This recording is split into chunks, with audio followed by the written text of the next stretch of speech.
भी यहाँ सरकार बनती थी। आज इनका इंटरफेयर हम बर्दाश्त नहीं करेंगे।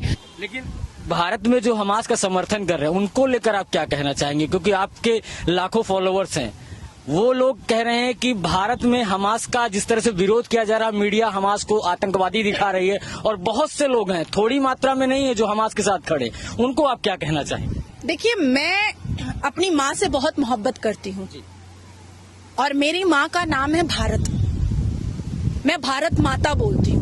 मेरे भारत का अपमान जो भी करेगा मैं उसके खिलाफ हूँ। मेरा धर्म संविधान है, मेरे संविधान की विरोधिता जो भी करेगा मैं उसके खिलाफ हूँ। मैं मुसलमान हूँ, मैं ला इलाहा इल्लल्लाह मोहम्मदुर रसूलुल्लाह मैं पढ़ती हूँ, 5 वक्त नमाज पढ़ती हूँ, लाली बॉर्डर से बहुत दूर रहती हूँ, लेकिन जिहादियों के समर्थन में मैं कभी नहीं आ सकती। मुसलमान बलात्कारियों के समर्थन में मैं कभी नहीं आ सकती हूँ। मर्डरर के समर्थन में मैं कभी नहीं आ सकती हूँ। जो मुसलमान लव जिहाद करते हैं उनके समर्थन में मैं कभी नहीं आ सकती हूँ। जो औरंगजेब मंदिर तोड़ता है मैं उसके समर्थन में कभी नहीं आ सकती हूँ। एक सफेद बिल्डिंग है आगरा में जिसको शाहजहां ने प्रेम की निशानी बनाई थी। इतिहास के पन्नों को खोलिए, पता चलेगा कि ये जो जज्बे वाले कौम के जो शाहजहां बादशाह है ना, उन्होंने मुमताज की छोटी बहन, बड़ी बहन, चचेरी बहन, ममेरी बहन सबसे शादी कर डाली थी। तो ऐसा प्यार का चाहिए निशानी आपको, या भारतवासियों को चाहिए ऐसे प्यार की निशानी? मैं ये चाहूंगी कि मेरे पति की शादी, मेरे शौहर की शादी मेरी बड़ी बहन से भी हो जाए, मेरी छोटी बहन से भी हो जाए। आंखें खोलनी पड़ेंगी मुसलमानों को। पहला व्यक्ति आया है हमारे भारत में मुखिया बन करके, श्री नरेंद्र दामोदर दास मोदी, जिसने मुसलमानों को एहसास दिलाया कि किसी के तुम मत बनो, किसी के पाल मत बनो, अपनी जिंदगी में खड़े हो जाओ, पढ़ो लिखो और आगे बढ़ो, अपना फैसला खुद करो। आप प्रधानमंत्री के बयान के साथ हैं, लेकिन एक बात और सवाल यहाँ पर खड़ा होता है कि कांग्रेस पार्टी ने जिस तरह से फिलिस्तीन के साथ सॉलिडारिटी दिखाई है, वो भी तो इस देश की पार्टी है। आप कांग्रेस के बारे में बात कर रहे हैं। कुछ दिन पहले हमने देखा था कि किसान महिलाओं के साथ बैठ करके प्रियंका गांधी कह रही हैं कि हम लोग ब्राह्मण हैं और दही में मसाला बना करके हम लोग खाते हैं, प्याज अदरक लहसुन मिर्ची नहीं खाते हैं। और उसके 5 दिन के बाद हमने देखा कि राहुल गांधी लालू प्रसाद के साथ मटन बना रहे हैं और प्रियंका वाड्रा जो है वो खा रही हैं। ये ब्राह्मण है, ठीक है।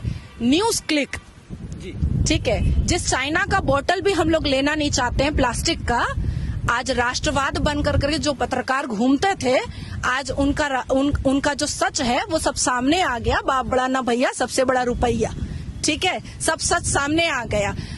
कांग्रेस का जमाना था तब अजमल खसब आता था, कांग्रेस का जमाना था तब पार्लियामेंट में अटैक होता था टेररिस्ट, कांग्रेस का जमाना था तब याकूब मेमन यहाँ पर पलता पुसाता था और उसकी जनाजे की नमाज होती थी, कांग्रेस का जमाना था तब बलात्कारियों के लिए सर्वोच्च न्यायपालिका सुबह के 4 बजे तक खुला रहता था। तो वैसा जमाना चाहिए क्या? नहीं चाहिए ना। तो राहुल गांधी जी तो जाहिर सी बात है कि सपोर्ट तो करेंगे, समर्थन तो करेंगे। अब आपने कहा फलस्तीन का और हमास का समर्थन कर रहे हैं 28 माथा के रावण वाले विपक्षी। आप को लेकर आपने देखा कितनी कंट्रोवर्सी हो गई। मुझे क्या मतलब है? मुझे मुसलमान बंगाल में प्रोस्टिट्यूट बोलता है तो मैंने तो कोई कंट्रोवर्सी नहीं करी।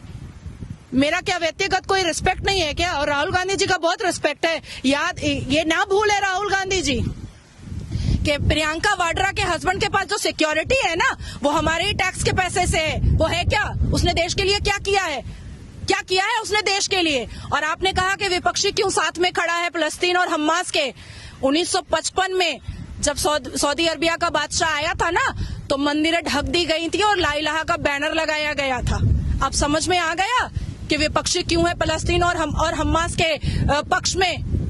देखिए, हर का एक वक्त आता है और अब वक्त आया है कि जिहादियों का सर्वनाश होना चाहिए। मैं एक बात आपको कह देती हूँ, जब बांसुरी वाले आपके कृष्ण भगवान ने महाभारत कर लिया, जब वनवास वाले राम भगवान ने रावण को खत्म कर दिया रुद्राक्ष के साथ, अब आप लोगों को भी अपने भगवान के लिए खड़ा होना पड़ेगा।